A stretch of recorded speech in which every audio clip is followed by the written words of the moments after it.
Welcome to TISConversations, where we discuss issues related to understanding life from a trauma-informed lens. I'm Heather Forbes with the Beyond Consequences Institute. In today's episode, we are going to have a scintillating conversation with Jasmyn Wright, author of I'm Gonna Push Through. So welcome, Jasmyn. Hello, Heather. How are you? Thanks for having me. It's great to be with you. So give us a little bit of history of where this book came about and what you do as well. Awesome. So by trade, I like to start with saying that I am an educator, a teacher. I'm currently in my 11th year in the classroom, grades from K through 6th. In various states throughout the U.S. Teaching has always been a passion of mine, is always something that I've wanted to do. It was just in my calling. Another part of my calling, I will believe, is just instilling a sense of awareness and people, especially children. I really believe that our kids are the future. The world is waiting on their gifts, and I believe that they're experiencing so much trauma, or a lot of them are unaware of who they really are, what they have the potential to be. And I believe that it's our job as educators, or a job of educators, in addition to academics, to expose them to their greatest selves. So I kind of took that mindset with me in the classroom, teaching throughout my 11th years, and I like to call myself just a spiritual kind of teacher. And spiritual not meaning religion, but just spiritual meaning I like to reach my kids at their core, and their souls. So I am an educator. I am also a poet. I do spoken word. A lot of my teaching style is through poetry or affirmations, or just call and response kind of positive empowerment, I would say, mantras. In addition to that, I am an author, new author as of February 18th, 2020. That is the exact date. I have a nonprofit called the Push Through Organization, or Push Through Corporation. It goes by both names. That was founded in 2016 when one of my classroom mantras went viral. I created the mantra because there were just educators, administrators, parents, or just people in general all over the world who were asking me, how do you instill this mindset in your students? Or, they were coming to me sharing their stories of situations that they're currently pushing through outside of the classroom or just in their personal lives. And so I created the Push Through organization as a hub to bring the global community of push through stories together. And I also created the Push Through organization to potentially, in the future, we're doing this now, but in the future, as we grow, I would love to have programs in schools and communities, whether that's teacher development programs, or I would say after school programs for children. We currently have a social emotional learning curriculum that was piloted in 2019. And now we piloted in Philadelphia with 6 schools. This year, we partnered with a brand new middle school in Kentucky. So I would say we're growing little by little. So that's kind of what I do in a nutshell. I love when you said that you love to reach children in their souls. And that's so awesome, because school is more about, it's not just about teaching kids in their brains. It is that whole child and helping them to find their heart and find their callings as well. Mm-hmm. Where did that sort of grow out of? I mean, that obviously is a passion of yours. Is there a story behind that? Is there some aha moment that goes along with that? I would say teaching for me. So let me try to give you a background. A lot of times as teachers are like, when you're in the classroom, or this is how I see it, right? When you're in the classroom, or not even in the classroom, when you're just working with kids, period, you tend to take on the role as a mom or a dad, or you that inner of how you were raised comes out when you're talking to kids, especially when let's just say there's a lot going on and you just resort to who you are at the core. And with me, I spend a lot of time by myself. I do a lot of reflection, thinking. I am very spiritual. And I know with me, in order for me to be the best version of myself, I need to be fed, whether I am encouraging myself, whether I know my mom, we have these really spiritual conversations, or these deep conversations. I know my friends and I, the reason why I call them my friends, and they can call me their friends, is because of how we connect with each other on a spiritual, deeper level. Just talking to someone for talking to them, and not it. And I know, for as a child, for me, that's how people think sometimes that kids are too young to be able to be spoken to in such a deep or philosophical way. But I completely disagree. And I have 11 years of proof, whether it's in kindergarten or even sixth grade, where it's effective. As long as it's age appropriate, it's effective. In order to teach kids, you first have to reach them, especially working with children in inner cities, in the inner city community, where they know if you're real, or if you're fake. And a lot of the children, just to be completely honest with you, they're not interested in academics. Mhm. They're not interested in math. They're not interested in reading, and not because they're not interested. If they had just haven't, I had a student tell me the other day, I don't like reading. Reading is stupid. I don't like reading. And I said to him, I was like, well, let's say I wrote you a letter that told you where $1 million is hidden in this room. Would you read the letter? He said, yeah. And I said, let's say I sent you a text message to tell you where to meet your favorite celebrity. Would you read it? He said, yeah. I said, well, that interests you? He said, yes. And I said, don't say you don't like reading. You just haven't found anything that interests you yet. And a lot of our kids, they're not interested in academics because they don't even they haven't found a way for it to be interesting. And so what I try to do with the kids is, before I even try to make it interesting for you as a gimmick to say, hey, it can be fun, I try to get them to understand why it's important and how it can set them up for their futures. And in doing that, I try to expose them to who they have the potential to be 20 years from now in their future. So by getting them to kind of see their futures and their place in the society, and in this global world, then they're able to excel, or even push through, or give their all in the work that they do, because they see themselves in a higher place in the future.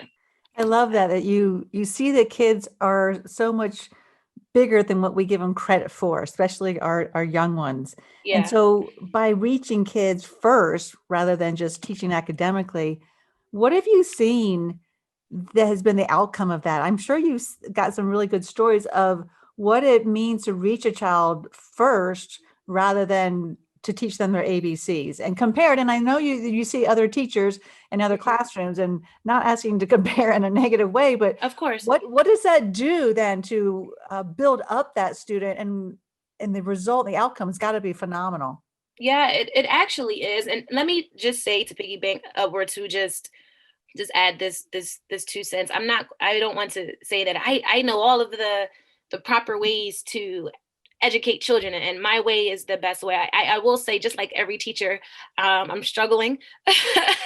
Every teacher has his or her struggle point, because that's just, it just comes with the game. But I will say, what I've witnessed with my kids is, just no matter which group of kids I've taught, no matter which state, no matter which school district, public, I've taught in public, private, charter, Catholic, um various administration, like I literally, abroad, I taught internationally. I would say I have a really well versed view and experience of the I would say philosophy, or kind of tactics that I use in the classroom, and it's been consistent across the board. And as far as the kids, what I notice is, number one, I don't manage behavior as much.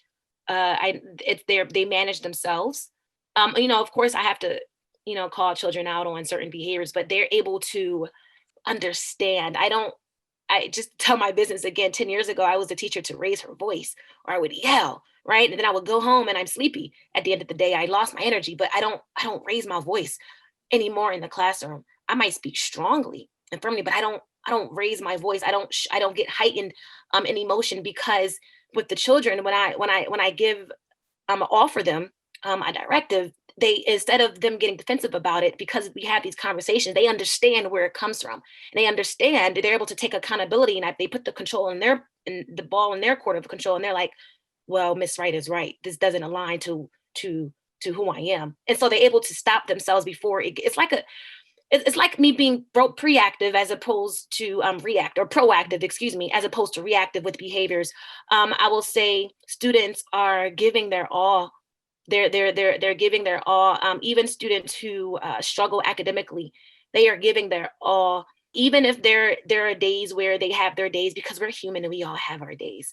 They're coming back, the next day, with a reflection, without me probing, with apologies, with examples of how they're going to do better, how they're going to be better, or how they're going to, how this doesn't align to who they are. I have students who write me letters frequently, writing letters, males, females, even students who I wouldn't expect to receive a letter from, who are telling their personal stories, which is kind of a bit to me like, ooh, this is kind of personal, but they're sharing their personal journeys to me, and their stories of what they're experiencing at home. And so what that does is it opens up a line of trust between the student and I. Once you've gained trust with the student, you've got it, you've got everything. That's just the ultimate respect to have, in my opinion. And it's just been a blessing. I've seen kids change. I've heard them change the way that they speak, the way that they speak about themselves, the way that they speak about each other, the way that they speak about their futures. I've seen the implications. I've seen the positive impact that it's had on them in the classroom, and I've even heard it from their parents of what it's had on them outside of the classroom. That's awesome. And I think that the word you used was trust, especially Mhm. kids that are impacted by trauma.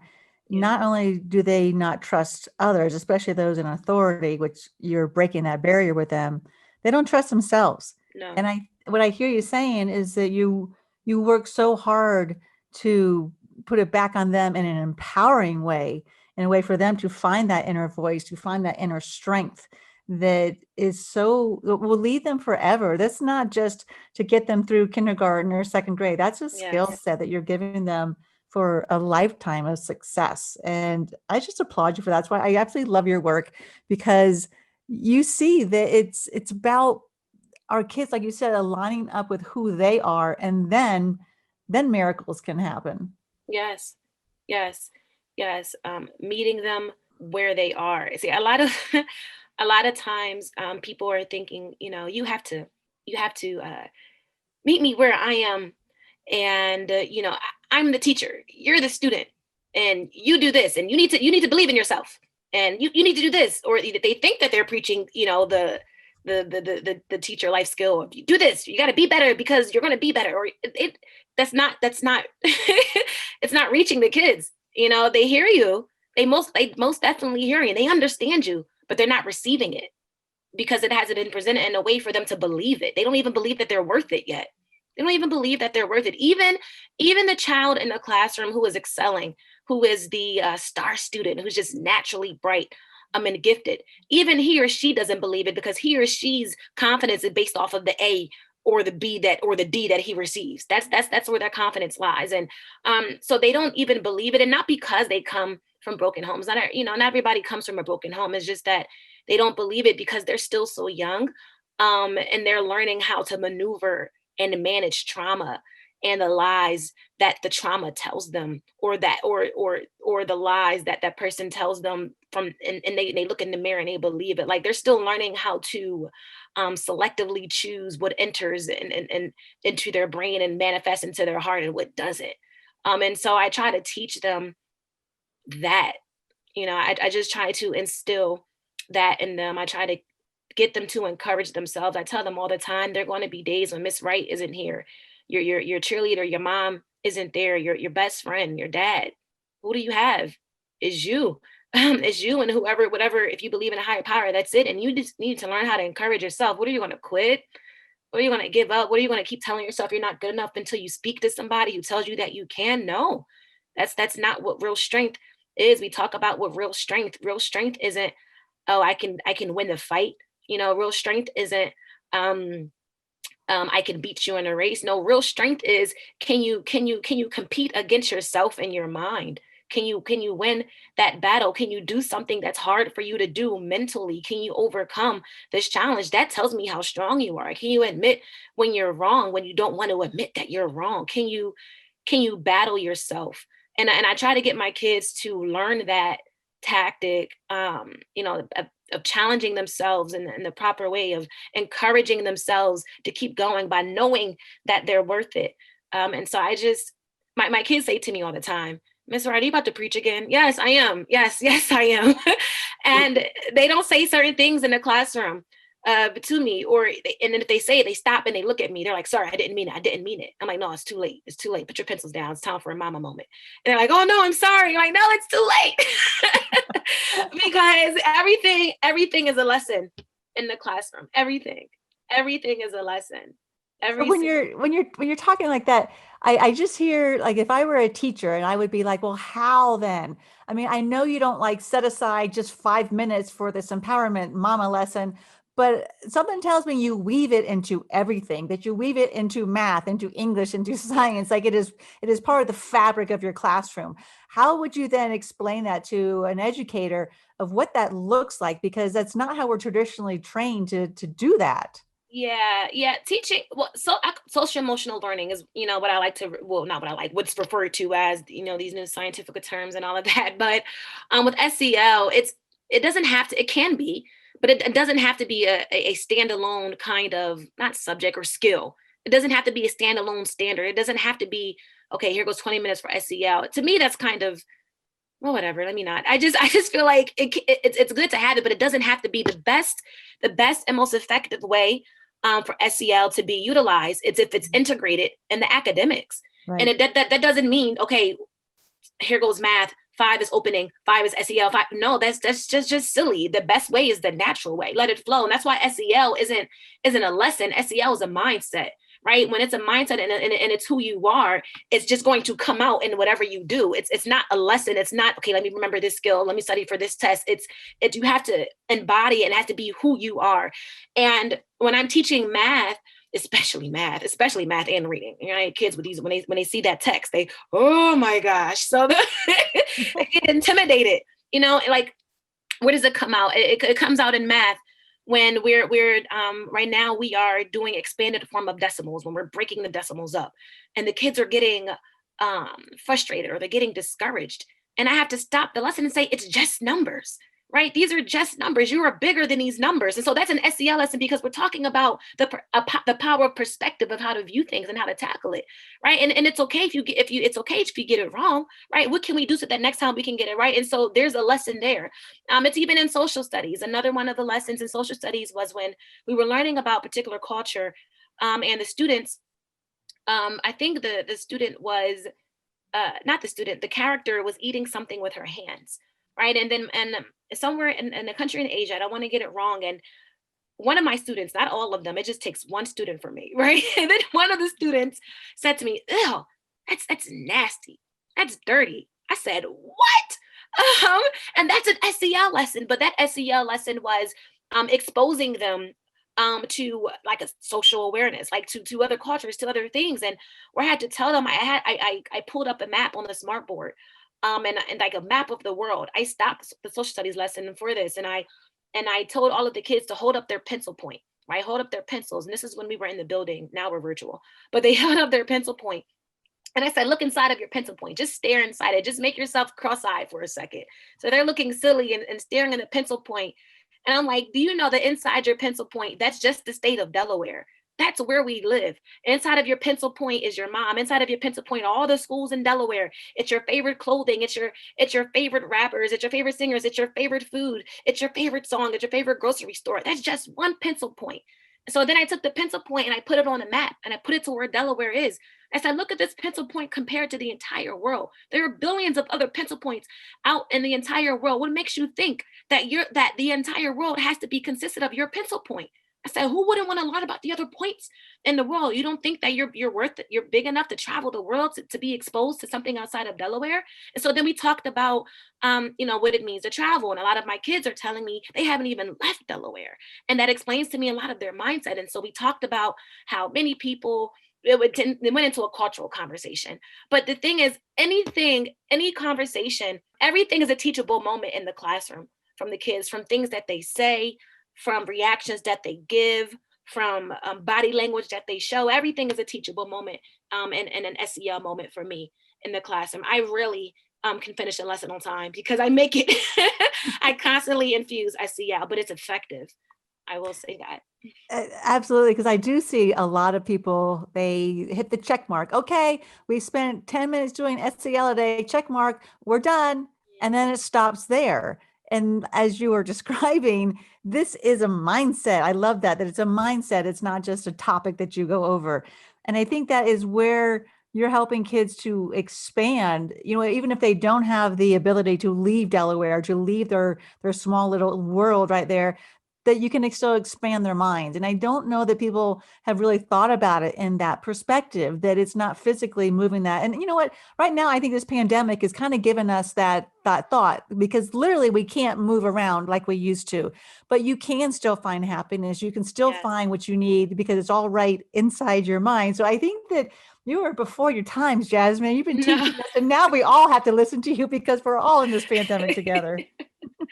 No, but I will say the beauty of the pandemic, right? Everything has its beauty. It's brought a lot of my students, it's brought us closer together. We've always been close, but it's brought us closer. I recently just shifted schools in the middle of the year, which was pretty hard for me. I was teaching at an all girls school, middle school, and I have been there for about 2.5 years. I left this November, and I went back to public schools. Big difference. um, Wow, that's and huge. big difference. And and it was rough for me, if I'm honest with you, Heather. Extremely rough going back. It's just I've just been used to what I've been used to with my particular Mhm. group of girls. It was a small school, same girls every year. I've just gotten comfortable.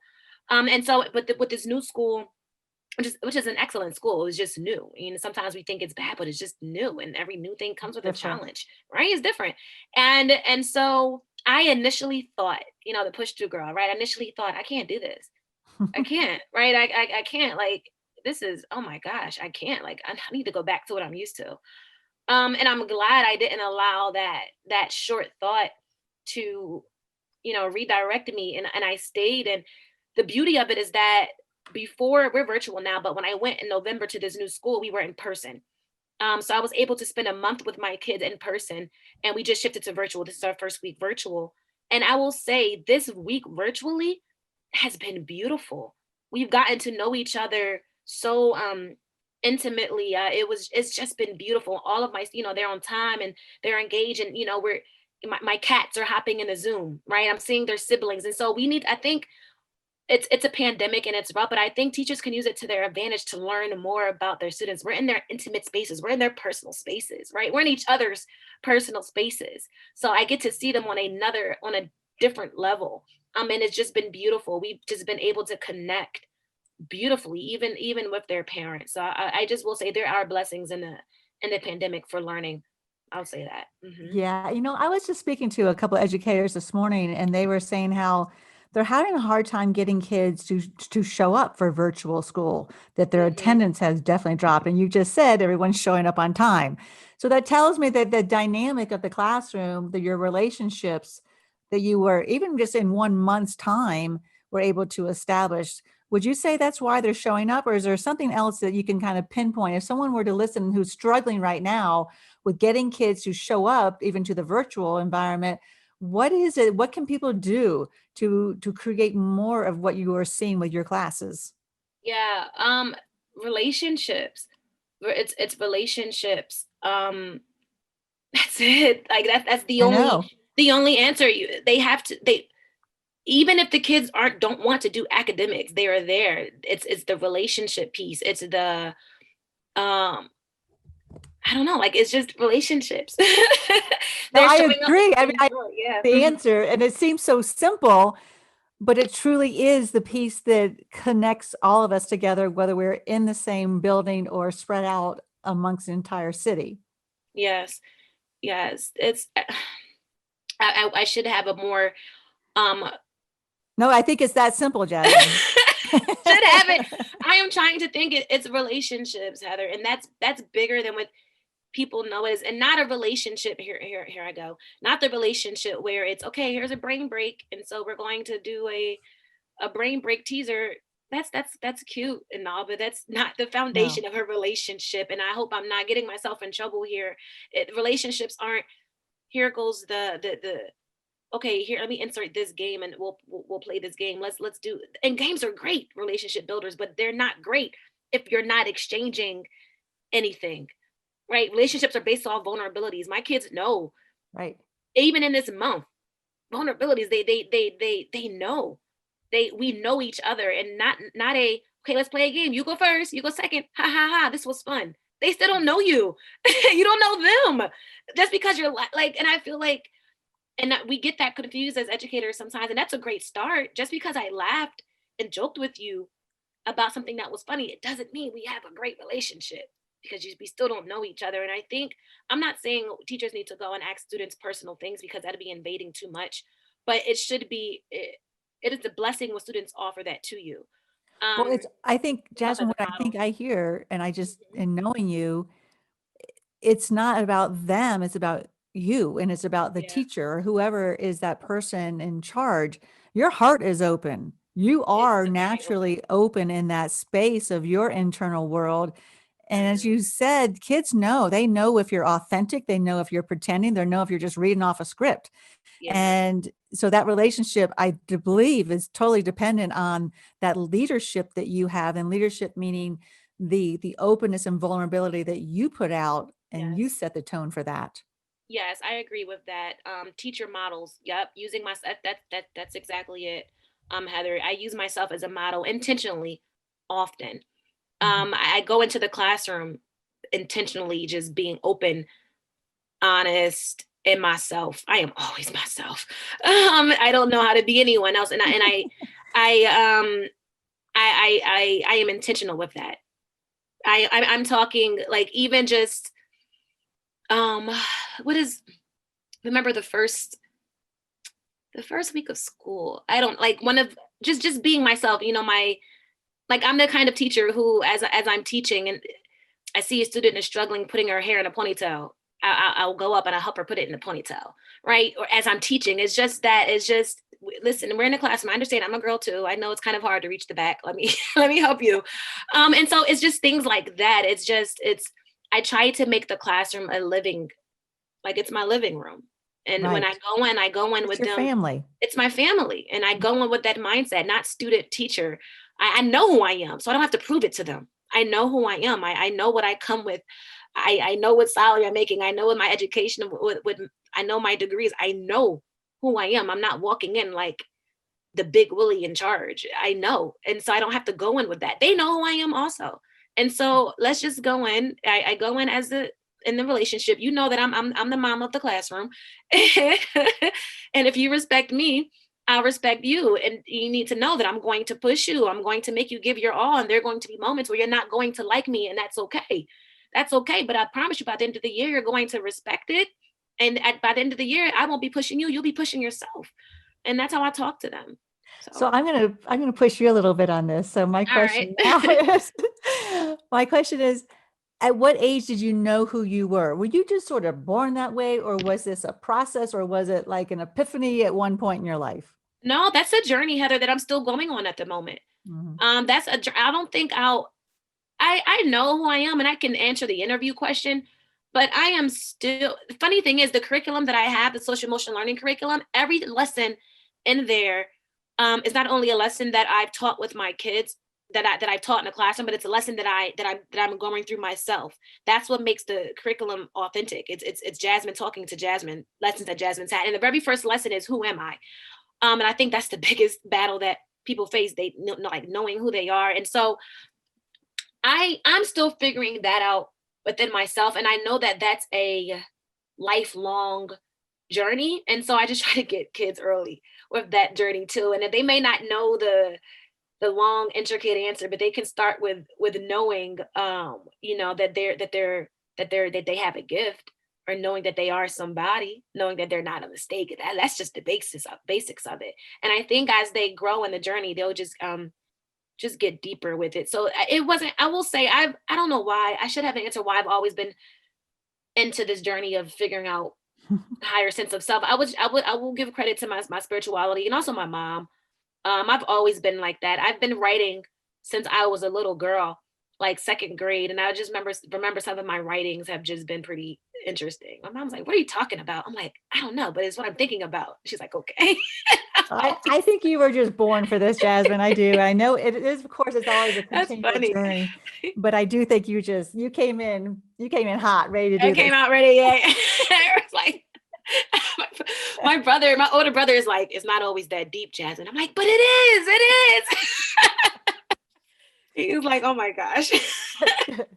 So tell us, I'm looking at the time here. I want to make sure that people know about your book because one of the reasons I had several reasons, but one of the reasons I wanted to have this conversation with you is to give people a little more information about your book because I think it is just as we coming to the holidays, it's a great gift for anyone that has a niece or a nephew or a daughter or son or I don't care for anyone. So tell us a little bit more about the book and where to find it and maybe a little bit how it's changed your life. Sure. So the book it's called I'm Gonna Push Through. It's a children's book. It's 100% affirmation call and response. The book was inspired by my third grade class. It was in Philadelphia, Pennsylvania. Our viral mantra called Push Through, which was then the next year, I believe, translated into or shortened into a Gap Kids back to school commercial.